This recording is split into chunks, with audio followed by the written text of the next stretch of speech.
অবশেষে দুপুরেই ফাইনাল সিদ্ধান্ত, শেখ হাসিনার ভারত থেকে আজ রাতের ফ্লাইটে দেশে ফিরতে চান শেখ হাসিনা। এদিকে মহাবিপদে ফেসে গেল তারেক রহমান। ভয়ঙ্কর সিদ্ধান্ত নিল সেনাপ্রধান ওয়াকারুজ্জামান। কি এমন সিদ্ধান্ত নিয়েছেন তিনি যার জন্য ক্ষমতা হারাবে বিএনপি সরকার? তাহলে কি এবার ঘুরে যেতে পারে ক্ষমতার চাকা এবং আবারও ক্ষমতায় ফিরতে পারে শেখ হাসিনার দল আওয়ামী লীগ? এই সম্পর্কে কি বলছে গণমাধ্যম, বিস্তারিত আপনাদেরকে প্রমাণ সহকারে এই ভিডিওর মাধ্যমে দেখিয়ে দেবো। তাই না টেনে ভিডিওটা শেষ পর্যন্ত দেখতে থাকুন।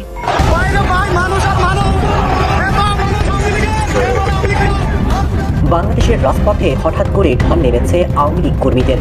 ঢাকা থেকে চট্টগ্রাম, রাজশাহী প্রতিদিন বাড়ছে আওয়ামী লীগের বহর। এরই মধ্যে দিল্লি থেকে সরাসরি বার্তা পাঠাচ্ছেন শেখ হাসিনা দ্রুত দেশে ফিরবেন। কি ঘটতে পারে আগামী কয়েকদিন তা নিয়ে চলছে নানা বিশ্লেষণ। ফিরছেন শেখ হাসিনা, সক্রিয় হচ্ছে আওয়ামী লীগ, আবার উত্তপ্ত হবে রাজপথ, এমন নানা ধরনের মন্তব্য দেখা যাচ্ছে সামাজিক যোগাযোগ মাধ্যমে। আদতে ঘটনা কি? সত্যি কি কার্যক্রম নিষিদ্ধ দলটি কোনো গোপন পরিকল্পনা করছে? বৃহস্পতিবার সকাল 9:30 রাজধানীর ব্যস্ততম এলাকা মহাখালীর আইসিডিডিআর সামনে হঠাৎ হইচই। সাধারণ মানুষের ভিড় থেকে আকস্মিক ব্যানার বের করে স্লোগান দিতে শুরু করলেন কিছু মানুষ। তারা কেউ নন, গণঅভ্যুত্থানে ক্ষমতাচ্যুত এবং বর্তমানে কার্যক্রম নিষিদ্ধ রাজনৈতিক দল আওয়ামী লীগ, ছাত্রলীগ ও যুবলীগের কর্মী। একজন মুক্তিযোদ্ধা যদি চোর হয় তো তাকে কি মুক্তিযোদ্ধা বলে, তাকে কি চোর বলা হবে না? একজন স্বাধীনতা বিরোধী রাজাকার যদি অপরাধ করে তাহলে সে কি অপরাধী না? রাজনৈতিক সমঝোতা ছাড়া বাংলাদেশে আওয়ামী লীগের কোনো স্থান নেই। দল হিসেবে আপনি নিষিদ্ধ, কিন্তু ব্যক্তি হিসাবে নির্বাচনে আপনার দাঁড়াতে কোনো বাধা নাই। শুনতে অদ্ভুত লাগছে, তাই না? আপাত দৃষ্টিতে মনে হতে পারে এটা কোনো আইনি গোলক ধাঁধা, কিন্তু বাংলাদেশের রাজনীতিতে এটাই এখন সবচেয়ে বড় বাস্তব। একদিকে বলা হচ্ছে এটি বিশাল দলের অস্তিত্বই থাকবে না, মানে আওয়ামী লীগকে বলা হচ্ছে ঠিক অবস্থার মতো না করায় আমরা সবাই টাকা দিলে শেখ হাসিনা আবার বাংলাদেশ সামনে আমি আসছি। ইতিহাসের চাকা কি সবসময় একই নিয়মে ঘোরে, নাকি এক একটি বাঁকে এসে বদলে যায় রাজনীতির চিরচেনা ব্যাকরণ? 1981 সালের 17 মে রক্তচক্ষু উপেক্ষা করে এক ঝড় বৃষ্টির দিনে ঢাকায় এসেছিলেন শেখ হাসিনা। এরপর 2007 সালের 5 মে সেনা সমর্থিত 1/11 সরকারের নিষেধাজ্ঞা আর মামলা হামলার ভয়কে তুড়ি মেরে উড়িয়ে দিয়ে আবারও তিনি ফিরেছিলেন এই বাংলায়। কিন্তু 2024 সালে 5 আগস্টের পর কি সেই একই ইতিহাসের পুনরাবৃত্তি সম্ভব? আদালতের মাধ্যমে আওয়ামী লীগকে নিশ্চিহ্ন করার গভীর ষড়যন্ত্র চলতেছে। আপনারা অনেকেই ভাবেন অমুক দেশ এই করে দেবে, তমুক দেশ এই করে দেবে, আর এই বলে নিজেরা নাকে তেল দিয়ে ঘুমাচ্ছেন। অনেক আগে থেকেই বলে আসছিলাম, এই চিন্তা করে আপনারা যে চুপ করে আছেন, এতে করে কিন্তু আওয়ামী লীগকে নিশ্চিহ্নরা করতে পারবে না, ঠিক? কিন্তু বিএনপি জামাতিদের, আওয়ামী লীগের নেতা কর্মীদেরকে নির্মমভাবে হত্যা করার সময়টা কিন্তু আপনারা করে দিতেছেন। নিজেরা লড়াই সংগ্রামের মাধ্যমে সশস্ত্র হামলা না চালাতে পারলে, নিজেরা যদি দাবানল সৃষ্টি করতে না পারা যায়, তাহলে কিন্তু কোনো দেশ এসে আপনাকে ওই চেয়ারে বসিয়ে দিবে না। প্রিয় ভাইরা আমার, চিফ প্রসিকিউটর বলেছেন আওয়ামী লীগের মানবতা বিরোধী অপরাধের প্রমাণ, তারা প্রাথমিক প্রমাণ পেয়েছে। সংগঠন হিসেবে আওয়ামী লীগের বিচার তারা শুরু করতে যাচ্ছেন। কোথায় পেয়েছেন? কোথায় তদন্ত হইল?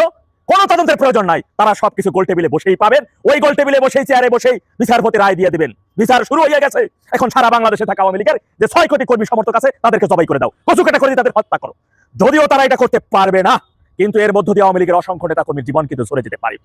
আমি আওয়ামী লীগের শীর্ষ পর্যায়ের নেতা কর্মীদের উদ্দেশ্যে অনুরোধ করে বলবো, আপনারা দয়া করে পকেটে হাত দেন। নেত্রী ব্যতীত আওয়ামী লীগের শীর্ষ পর্যায়ে প্রায় 90% নেতা কর্মীর দিকে আর তাকাইয়ে থাকেন না, তাদের উপর ভরসা করেন না। কারণ ওই 90% নেতাদের সাথে কিন্তু বিএনপি জামাতের সাথে ব্যবসায়িক পার্টনারশিপ আছে। তারা 15 বছর ক্ষমতা থেকে আওয়ামী লীগের বিভিন্ন পর্যায়ে, বিভিন্ন ইউনিটে গুরুত্বপূর্ণ দায়িত্বে ছিলেন। তারা এখন টায়ার্ড, 15 বছর পরিশ্রম করেছেন, তারা এখন রেস্টে আছেন বিদেশের বাড়িতে বউ বাচ্চা নিয়ে। এই কারণে কিন্তু আওয়ামী লীগ ফিরে আসুক না আসুক, এই নিয়ে তাদের কোনো সমস্যা নাই। মাস শেষে তাদের ব্যবসা প্রতিষ্ঠানে বিএনপি জামাতিরা দেখে রাখতেছে, তারা তাদের কমিশন পাঠিয়ে দিচ্ছে, তারা আরামায়েশে আছে। কিন্তু আপনারা যারা আছেন, একটু দয়া করে পকেটে হাত দেন। আজকে বাংলাদেশে থাকা বিভিন্ন তৃণমূলের যারা রাজপথে রয়েছেন, তারা বিভিন্নভাবে মেসেজ দিতেছে, ভাই এত অস্ত্র দেন, আমরা সশস্ত্র হামলার জন্য প্রস্তুত আছি, আমরা আন্ডারগ্রাউন্ড থেকে হামলা চালানোর জন্য প্রস্তুত আছি। কিন্তু স্বাধীনতা সার্বভৌমত্ব যত সময় পর্যন্ত পুনরুদ্ধার না হবে, 1 মাস 2 মাস 15 দিন বৃদ্ধি বা অনিশ্চিত, তত সময় পর্যন্ত আমাদের পরিবারকে কারা দেখবে? আমাদের হাতে যে অস্ত্র দিতে হবে সেটা কে দেবে? এই সহযোগিতা তাদেরকে আপনারা করেন। আপনারা ভরসা করে থাকেন এই মুহূর্তে দলের শুধু শীর্ষ পর্যায়ে নেত্রী ব্যতীত, নেত্রী আর তৃণমূল এছাড়া মাঝপথে যে কজন নেতা আছেন, হাতে গোটা 10%, 10% মতো আপনাদের মধ্যে একটু ঐক্যবদ্ধতা গড়ে তুলুন। পকেটে হাত দিন, খরচ করার মন মানসিকতা নিয়ে কার্যক্রম হাতে নিন দ্রুতভাবে। কিন্তু বিএনপি মোদ্দা কথা, বিএনপি জামাতিদের সময় দিয়েন না।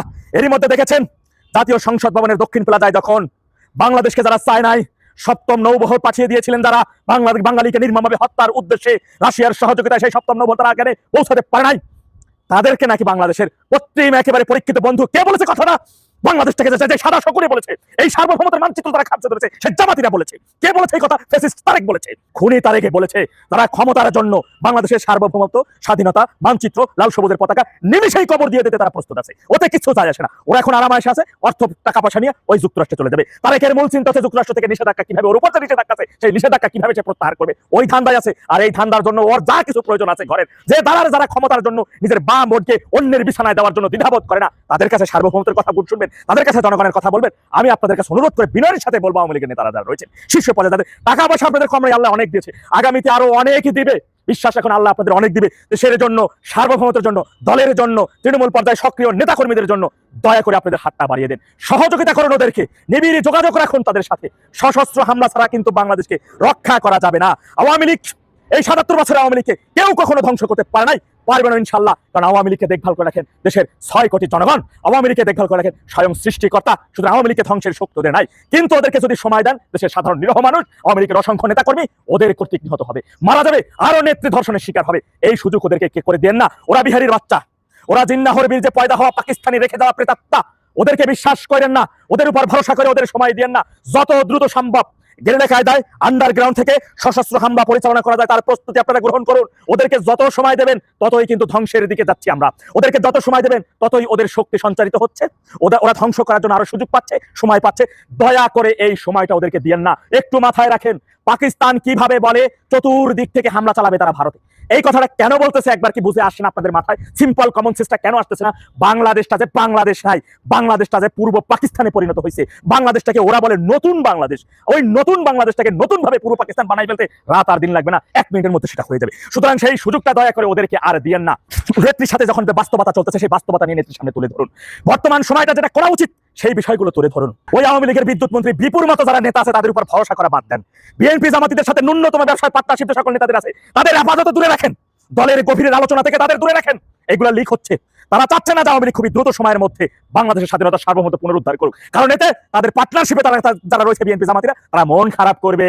ব্যবসা পার্টনারশিপ থাকবে না, হারিয়ে যেতে পারে, ব্যবসা অনিশ্চিত হয়ে যাইতে পারে। কারণ তাদের টাকার পাহাড় করেছে, লক্ষ লক্ষ হাজার হাজার কোটি টাকা, ওই টাকা তারা কবরে নিয়ে যাবে। তারা স্বপ্ন থেকে সেই টাকা তারা কবরে নিয়ে গিয়েও আখেরাত পার হয়ে যাবে বিভিন্ন বাধা এই অর্থ। সুতরাং তাদের উপর ভরসা বাদ দেন। বর্তমান পরিস্থিতির বিষয়টা একটু অবজার্ভ করেন, এই বিষয় নিয়ে পুঙ্খানুপুঙ্খভাবে সিদ্ধান্ত নিয়ে আলোচনার মাধ্যমে সশস্ত্র হামলা কিভাবে চালানো যায়, কিভাবে দুর্বারভাবে এই সকল কথিত ক্ষয়ের খা আদালত থাকবে এবং এই ক্ষয়খাই সকল ফ্যাসিস্টদের হাত থেকে, এই স্বাধীনতায় সাদা শকুনদের হাত থেকে বাংলাদেশকে রক্ষা করা যায়, এই জুলাই জঙ্গিদের নিশ্চিহ্ন করে দিয়ে কিভাবে সার্বভৌমত্ব রক্ষা করা যায়, তার জন্য এগিয়ে চলুন, শক্ত অবস্থান নিন, কঠোর অবস্থান নিন, সেই মাফিক চলুন। বিজয় আমাদের হবে ইনশাআল্লাহ। জয় বাংলা। কেন শেখ হাসিনা বলেছেন যে মুক্তিযোদ্ধার নাতিপুতিরা চাকরি না পেয়ে কি রাজাকারের নাতিপুতিরা পাবেন? এই বক্তব্যের জন্য কিন্তু শেখ হাসিনার যাবজ্জীবন হয়েছিল, এখন মৃত্যুদণ্ড চেয়েছে রাষ্ট্রপক্ষ। এসব রাজনৈতিক উদ্দেশ্য প্রণোদিত খেলাধুলার বিচার যে চলবে না সেটা বিএনপি সরকার বুঝতে পারছে। কাজেই তারা চাইছে এই পাসপোর্ট ট্রাভেল পাস প্রসঙ্গে শেখ হাসিনার আশাটা বিলম্বিত করতে এবং বলটা ভারতের কোর্টে ছেড়ে দিতে, যে ভারত বন্দি বিনিময় চুক্তির মাধ্যমে, প্রত্যর্পণের মাধ্যমে শেখ হাসিনাকে ফেরত পাঠালেই শুধুমাত্র শেখ হাসিনা আসতে পারবে। শেখ হাসিনা দেশে ফিরে আসবেন, তার চেয়েও বড় যেটা নিয়ে একটা অস্বস্তি আশঙ্কা তৈরি হয়েছে তারেক রহমান সরকারের ভেতরে, সেটা হচ্ছে যেই আন্তর্জাতিক পক্ষগুলো সরকারের সঙ্গে আলাপ আলোচনা করছে শেখ হাসিনার দেশে ফেরার বিষয় বা চাপ প্রয়োগ করছে, তারা এটা পরিষ্কার করে দিয়েছে যে শেখ হাসিনা দেশে ফিরে এলে তাকে আবারও আপিলের সুযোগ দিতে হবে। এমনিতে আন্তর্জাতিক অপরাধ ট্রাইব্যুনালের আইন বলে যে 1 মাসের মধ্যে আপিল করতে হয়, এবং এমন রব তোলার চেষ্টা করা হয়েছিল যে শেখ হাসিনার আপিলের সময়ও শেষ, কাজেই তিনি এলেই তার মৃত্যুদণ্ড কার্যকর করে দেওয়ার পথ পরিষ্কার করা আছে। কিন্তু এখন আন্তর্জাতিক পক্ষগুলোর চাপে সরকারকে, ট্রাইব্যুনালের চিফ প্রসিকিউটরকে এ কথাটা পরিষ্কারভাবে আন্তর্জাতিক সংবাদ মাধ্যম বিবিসি সহ বিভিন্ন তরফে বলতে হচ্ছে যে শেখ হাসিনা ফিরে এলে তাকে আপিলের সুযোগ দেওয়াটাই একটা স্বাভাবিক প্রক্রিয়া হবে। কারণ এরকম মৃত্যুদণ্ডের আসামির ক্ষেত্রে, এমনকি ট্রাইব্যুনালের আসামির ক্ষেত্রে এ ধরনের ঘটনা ঘটবার আগেও অনেক নজির আছে। শেখ হাসিনা এমন অবস্থায় দেশে ফিরে আসতে চান, তিনি বারবার বলছেন যে ফাঁসির মঞ্চ তৈরি করুক, তিনি আসলেই ফাঁসিও দিয়ে দিতে পারে, জেলেও রাখতে পারে, জেলখানাও প্রস্তুত করুক। কিন্তু সরকারের আশঙ্কার জায়গা হচ্ছে যে শেখ হাসিনা দেশে ফিরলে রাজনৈতিক পরিস্থিতিটা যেভাবে উন্মাতাল হয়ে পড়বে, তাতে তার একটা বিচার প্রক্রিয়া তিনি দেশে থাকা অবস্থায় চালিয়ে নিয়ে যাওয়া সত্যিকার অর্থেই রাজনৈতিকভাবে খুবই মুশকিলের একটা পরিস্থিতিতে ফেলবে তারেক রহমান সরকারকে। সে কারণে তারেক রহমান সরকার, বিএনপি সরকার এই সময়ে শেখ হাসিনার পাসপোর্ট ইস্যুটাকেই আসলে নানাভাবে খেলতে চাইছে। 2025-এর জানুয়ারিতে ইউনূস সরকার শেখ হাসিনার পাসপোর্ট বাতিল করে দিয়েছিল। এখন ওই যে সংবাদ মাধ্যমে খবরও বেরিয়েছিল যে শেখ হাসিনা তো একটা ট্রাভেল পাস হলেই আসতে পারেন এবং শেখ হাসিনা ট্রাভেল পাসের আবেদনও করবেন। সরকার এই অবস্থানে একরকমের স্থির থাকছে যে এই মুহূর্তে শেখ হাসিনাকে পাসপোর্ট বা ট্রাভেল পাস কোনোটাই দিতে তারা প্রস্তুত নয়, এবং এই যুক্তি হিসেবে তারা উপস্থাপন করছে যে কই সালাউদ্দিন আহমেদের যখন 2023 সালে ভারতে সব মামলা মোকদ্দমা উঠে গেল তখনও তো আওয়ামী লীগ সরকার তাকে ট্রাভেল পাস দেয় নাই। কিন্তু 2023 সালের জুনের প্রথম আলো, বাংলা ট্রিবিউন যে পত্রিকায় ঘাঁটেন দেখবেন স্বয়ং সালাউদ্দিন আহমেদ নিজে বলেছেন যে যে আওয়ামী লীগ সরকার তাকে ট্রাভেল পাস দিয়েছে, 3 মাসের মধ্যে সেই পাস নিয়ে তার দেশে ফিরতে হবে। তবে সালাউদ্দিন আহমেদ ফেরেন নাই, তিনি শিলংয়ে বসেই সরকার বদলে কাজ করছিলেন তার নেতার সঙ্গে, কদিন আগেই তিনি সেটা স্বীকারও করেছেন এবং তিনি ফিরেছেন সরকার পতনের পর কয়েকদিনের মধ্যে।